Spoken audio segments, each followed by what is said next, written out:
It's Monday morning. வீட்டில் எல்லாருக்குமே மாற்றி மாற்றி உடம்பு சரியில்லாமல் போனதால் ஒரு 6 to 7 டேஸ் வந்து வீடியோவில் ஃபோக்கஸ் பண்ணவே முடியல. நான் ஷார்ட்ஸ் எதுவுமே அப்லோட் பண்ணவும் இல்லை. ஸோ லாஸ்ட் வீக் வந்து ஒரு லாங் வீடியோ அப்லோட் பண்ணலான்னு எடுத்து வச்சுருந்தேன். பட் வாய்ஸ் ஓவர் கொடுக்கவும் டைம் இல்லை. இந்த சாட்டர்டே வந்து கண்டிப்பாக ஒரு லாங் வீடியோ போடுறேன். உங்களுக்கு விருப்பம் இருந்தால் நீங்கள் செக் பண்ணி பார்க்கலாம். அண்ட் லஞ்சுக்கு கத்திரிக்காய் போட்டு காரக்குழம்பு வச்சுட்டு வாழைத்தண்டு பொரியல் தான் செஞ்சுருந்தேன். கத்திரிக்காய் கூட முருங்கைக்காவும் போட்டு செஞ்சோன்னா டேஸ்ட்டு நல்லாயிருக்கும். பட் நான் 2-3 கடையில் தேடி பார்த்தேன், கிடைக்கவே இல்லை. ஸோ கத்திரிக்காய் இருந்ததால் அதை மட்டுமே வச்சு செஞ்சாச்சு.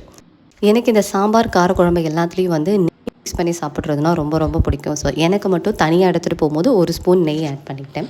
அண்ட் வாழைத்தண்டு பொரியலில் கடலைப்பருப்பு தாளிக்காமல் எங்கள் அம்மா வந்து தோரம்பருப்பு ஊற வச்சு அது கூட போட்டு செய்வாங்க. இந்த டேஸ்ட் எனக்கு ரொம்ப ரொம்ப பிடிக்கும். இந்த டைம் அப்படி தான் செஞ்சுருந்தேன். ஒரு 15 to 20 மினிட்ஸ் முன்னாடியே நான் ஊற வச்சுட்டேன்றதுனால பருப்பு நல்லா வெந்திருந்தது. பொரியல் மோஸ்ட்டாக பார்த்தீங்கன்னா எங்கள் 2 பேருக்கும் தனித்தனியாக செய்கிற மாதிரி தான் இருக்கும். ஃபஸ்ட்டு மித்தூக்கு எடுத்து வச்சுட்டு கடைசியாக எனக்காக கொஞ்சமாக தேங்காய் போட்டு மிக்ஸ் பண்ணிப்பேன்.